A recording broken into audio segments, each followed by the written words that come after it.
Jacqueline Jones Doyle with Texas A&M AgriLife Extension, and welcome to the ranch.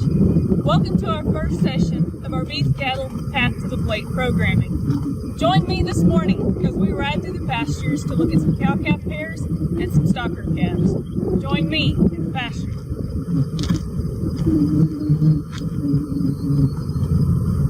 Come along for the ride.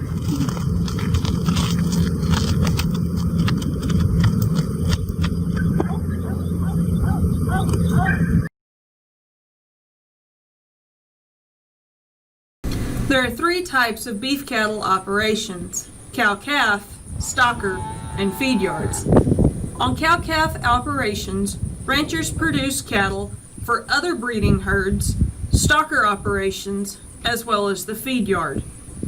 Annually, over 5 million calves are born on over 130,000 cow-calf operations in Texas alone. On a cow-calf operation, a rancher will raise a calf from birth to about 500 pounds before they go to the next step in the process.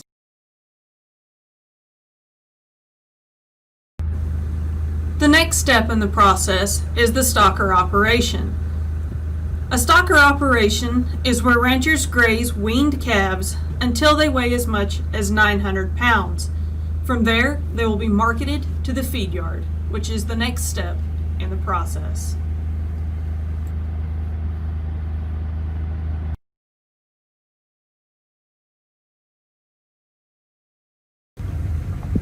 The last step in our process is a feed yard operation.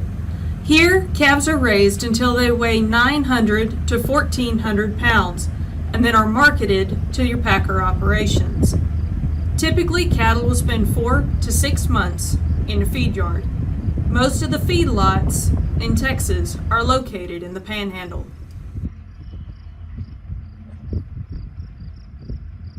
Good evening, everyone. I'm Jacqueline Jones Doyle with Texas A&M AgriLife Extension with Mr. Bob Tallman, the legend himself.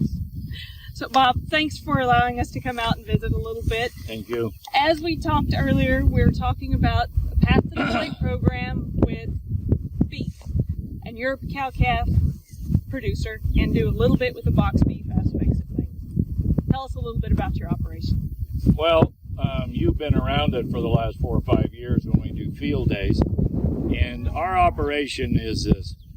There's buzzwords out there that everybody's using today: holistic, organic, hormone-free, and we're very passionate about what we do. These cows behind us are embryo mothers, and they're purebreds. Here comes a little girl right now. She wants to be on camera too. Our whole idea of what we do is clean pastures, clean cattle, clean beef, clean bloodstream. And we pump well water to these cattle. They'll go stand in the tank, but they'll go walk a half a mile to drink well water.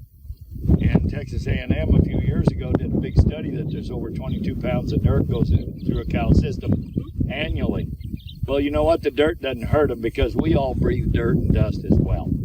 The thing is, what it does is it slows down the internal projection of being able to, make better milk than a mother cow like these cows, or in our beef cattle, in order for them to take in feed, consume feed, and then convert feed into muscle and into fat for marbling and cover muscle for energy on the outside. Right. So the idea in being holistic or organic, it gives us an opportunity to say to our beef customers, which we have 80 to 100 of them, from way out in Midland, Odessa to Lubbock, to Dallas-Fort Worth, all the way to Mount Pleasant and Tyler, from Rockwall to downtown Dallas, in Fort Worth to Weatherford to Waco, all the way north to the Red River, is that when you buy beef from us, or we raise beef for you in a pasture to the plate program, we know where the mother was, we know the genetics, and we have cattle that consistently each and every year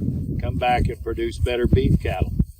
People don't have a concept today that from conception to birth, birth to weaning, weaning to finish is 24 to 26 months. Exactly. And when they go to the grocery store, whether it be in Costco or Central Market or H-E-B or United or Albertsons or Brookshire's, wherever you're buying beef today, go and you see it right there, and the mom that has the kids with them don't teach them where that beef comes from.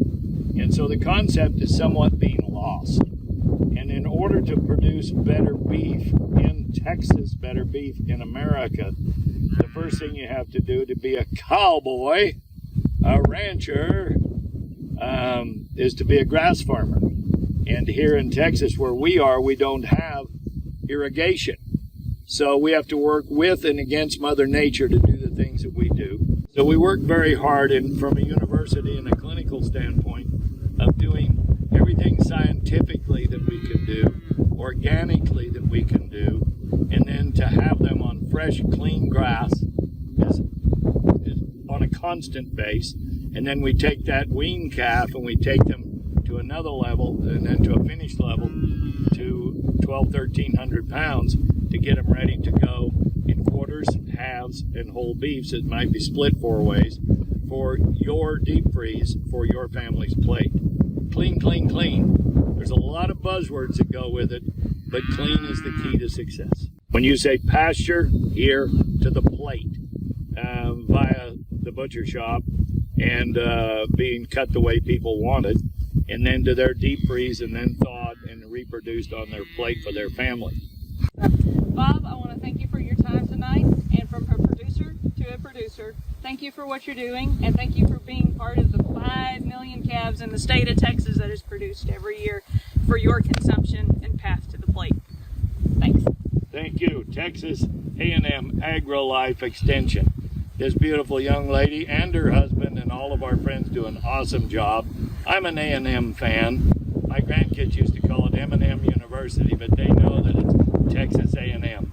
I also like what they do at Tech, but these people have got it together, and I believe in everything they do, and they're teaching me more every year. Thank you, Jack. Thank you.